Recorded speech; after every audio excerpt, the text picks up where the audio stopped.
Now on CoastTV News. Possible parkland purchase, a Rehoboth homeowner looking to buy into public property.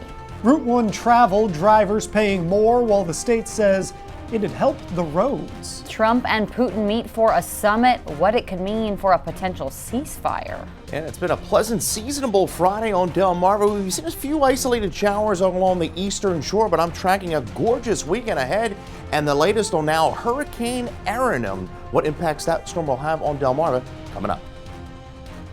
This is CoastTV News at 5. This is public parkland now, and it was the center of great debate today. Good evening. I'm Madeline Overturf. And I'm Charlie Sakaitis. We begin tonight with a private homeowner in Rehoboth Beach trying to buy some public parkland. On your screen now is Lake Gerar Park in Rehoboth Beach. The 15-acre park includes a fishing dock and trails to walk and bike on, but one homeowner that lives up against the park wants to expand into the property. That's where CoastTV News' Brandon Ferguson is live. And Brandon, that purchase, it's not going to happen. Maddie, behind me is where the over 1,400 square feet is located just off of Lake Gerar Park. The price tag for that land, $540,000. And just moments ago, the city mayor and commissioners unanimously voted to deny the purchase of this land. But ahead of today's vote, local opinions were mixed on the future of this land. Biking, fishing, and walking along Lake Gerar. All activities that you could have a little less room to do. A private homeowner on Virginia Avenue wants to purchase this plot of parkland from the city.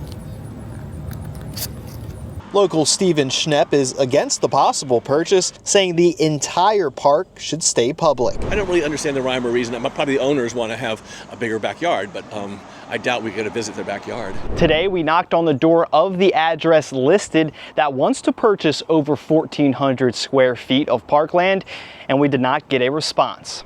The purchase would allow the property owner to make their lot exactly 5,000 square feet. A purchase would also allow their lot to be split into two separate parcels. Barbara Willis lives a few hundred feet away from the park and says she's for it as long as the environment is protected in the area. I don't have a problem with somebody purchasing the land as long as it doesn't affect the ecosystem. As the quiet calm of this park remains, voices and opinions grow louder about its future. The city said in part of denying the sale, it would go against the comprehensive plan of Rehoboth to build on this land. So this land is going to stay as is. Live in Rehoboth Beach, Brandon Ferguson, CoastTV News. More information about the Lake Gerar area. There are plans to redesign the children's fishing pier. According to the commissioners' workshop meeting this past April 7th, the commissioners were torn between the shape of the pier. The main goal was to keep the project under $200,000 while prioritizing local fishers. Now they decided to make the design rectangular to save money. President Donald Trump and Russian leader Vladimir Putin have just started their high-stakes summit, many questioning the motives of both men, what the outcome of these talks could mean, and even as this meeting begins, could there be a second meeting in the works? Jay Gray is outside the U.S. military base where the meeting is taking place. President Trump and Russian President Vladimir Putin on the ground in Anchorage for what the Kremlin says could be 6 to 7 hours of negotiations behind the gates of Joint Base Elmendorf-Richardson. There's nothing set in stone. I want certain things. I want to see a ceasefire. The president defining his role in this summit during the 7-hour flight from Washington. I'm not here to negotiate for Ukraine. I'm here to get them at a table, and I think you have two sides. Look, Vladimir Putin wanted to take all of Ukraine. If I wasn't president, he would right now be taking all of Ukraine, but he's not going to do it. Adding that he will, quote, walk if the talks aren't going well, while some say regardless of the outcome, this meeting is already a win for Putin. Already, he's meeting with the president in the United States, and that photo op is already a big achievement for him. What happens after that, I think, is secondary for President Putin. He is in no hurry to do a deal on Ukraine. Both leaders agree this meeting will not end the war in Ukraine, but President Trump demanding a pause in the fighting, again threatening severe economic sanctions if there's no ceasefire, as protesters gather in the host city, many angry that talks are taking place at all. Two felons, a war criminal and a convicted felon. Why are they coming here, embarrassing our state? Even as President Trump suggests there could be a second summit here that would include Ukrainian President Vladimir Zelensky, left out of today's meeting. Tolls on Delaware highways went up today, some even doubled. Coast TV News reporter Emma Aiken is live in Dover with our Coast TV Jeep. Emma, the tolls start right there. Charlie, many people drive Route 1 to get to the airport or for various business upstate. This car has a Delaware Easy Pass. You can see we're coming up on the toll booth, and once we go through this, we will now be charged the new rate of $1.50 instead of $1, but that's only because it's not 7 p.m. yet. Once the weekend rates go into effect, it will be $4.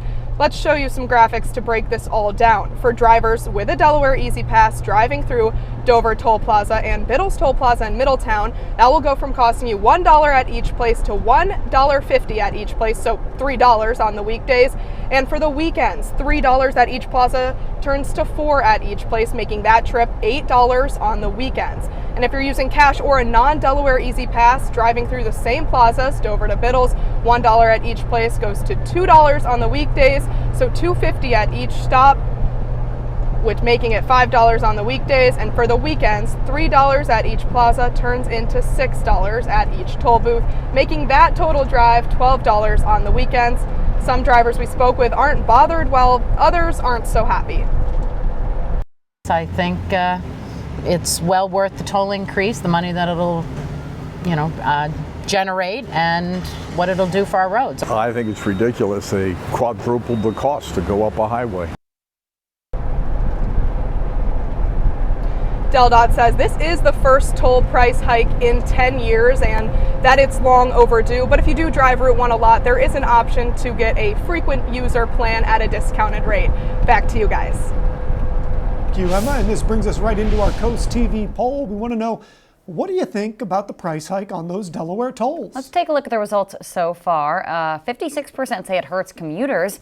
26% though say necessary revenue, about $40 million. 18% say the toll increases are just too expensive. If you haven't voted yet, or if you want to leave us a comment, go ahead and do that at coasttv.com, or you can use our mobile app. For a way on how to calculate your exact tolls, we also have that right now on our website. We're taking a live look into Dover right now, and let's check in with our first alert meteorologist, Chris Mastrobuono. Chris, we're heading into the weekend. Everybody wants to know what's happening. Oh yeah, guess what? We're looking really good this weekend. We're really looking really good right now. We've got plenty of blue skies out there in Laurel. We're checking in at 87 degrees. Still on the muggy side out there. We're seeing more of an easterly wind today. We're pretty cool on the coast. We're at 79 in Lewis, 82 Bethany, but much warmer kind of west of 113, 88 in Seaford, 86 in Bridgeville. There's that onshore wind. Seeing some gusts upwards of 10, 15 miles an hour at the coast, but that has actually spawned a few spotty showers along the eastern shore, primarily in Dorchester, Somerset County. Saw a few showers. Those have since kind of winded down, kind of forming along that boundary that is kind of stalled over the area, but high pressure building in for the weekend is going to keep us nice and dry. So a pleasant dry evening. We'll fall to around 76 by around 9, 74 by around 1 with some fog developing overnight. We're looking pretty good this weekend. Temperatures generally in the 80s, and we're looking actually cooler next week behind a cold front on Monday. Highs generally struggling at 80 degrees, and then all eyes are on Hurricane Erin, expected to intensify into a powerful Category 4 hurricane over the weekend. What does that mean for us? I'll detail that more in my full 7-day forecast in a little bit. Maddie. All right, Chris, thank you. John Deere estimated tariffs could cost it $600 million this year. The company has already attributed $300 million to tariffs for 2025. There was a 7% drop in share on Thursday. Company executives said they're counting on trade deals and a more favorable tax environment to help it in the future. Climate change could put things like GPS and internet service at risk. A study published in the journal Geophysical Research Letters says rising carbon dioxide is thinning the upper atmosphere. That means when solar storms hit, the change in air density could be even more extreme than they are now. Those shifts can knock satellites off course, shorten their lifespans. It can even pull them closer to Earth. A win for home buyers, mortgage rates falling to their lowest in months, but experts worry it might not be for long. Well, you're going to need those sunglasses handy this weekend. Plenty of sunshine, seasonably warm, and then we cool things down next week. And then we talk about Hurricane Erin and what impacts that storm is going to have on our coast. We'll talk about that coming up in the full 7-day forecast. First, from tie-dye and tunes to classic cars, a fun weekend. We have your cool things to do. This is Coast TV News at 5. The weekend rolling in with good vibes and a chance to make some memories. That's right. Coast TV's Christina DeRobertis has all your cool things to do.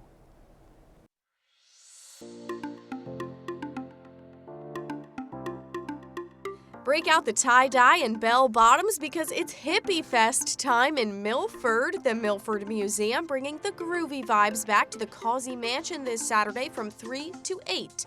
Bring your lawn chairs and enjoy food trucks plus music from the Funsters. You can step into action for a great cause this weekend at the 3rd annual Shuck Cancer 5K Run/Walk. It's happening Sunday at Big Oyster Brewery in Lewis.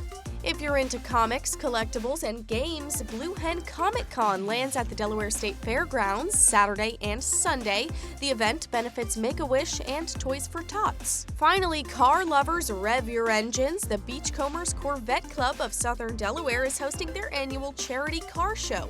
It's Saturday morning in Georgetown, and it's open to all makes and models, with proceeds helping the Food Bank of Delaware. Head to CoastTV.com for event details, tickets, and more.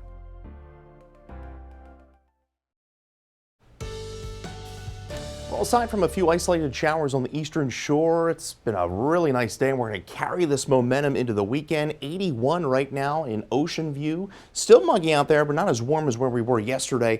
Temperatures falling to around 78 by around 8 under partly cloudy skies. We're at 79 in Rehoboth, 78 Lewis, 84 Milton to 88 in Seaford. We're going to have this onshore flow here at least for the next 24 to 36 hours, and we'll likely see a marine layer work in overnight and bring some fog into the area. Those spotty showers we had across Dorchester, Somerset County are beginning to wind down. We have a stalled out front over the mid-Atlantic, but high pressure building in, causing that easterly flow that we've had today, and that's going to continue right through the start of the weekend. So we're at 70 to 75 overnight with that fog, low clouds building in, and it'll be a bit of a cloudy start, I think, with that low cloud deck, but by the afternoon, a gorgeous day as we rise into the lower to mid-80s along the coast. We're at 80 in Rehoboth, 82 in Lewis to 82 in Dewey. Low risk of rip currents along the Delaware beaches, but we do have a moderate risk Ocean City through Chincoteague, so keep that in mind if you're heading on down tomorrow afternoon. So there's that marine layer early in the morning, but then as we get into the afternoon, looking really nice. We're in the upper 70s with that sea breeze,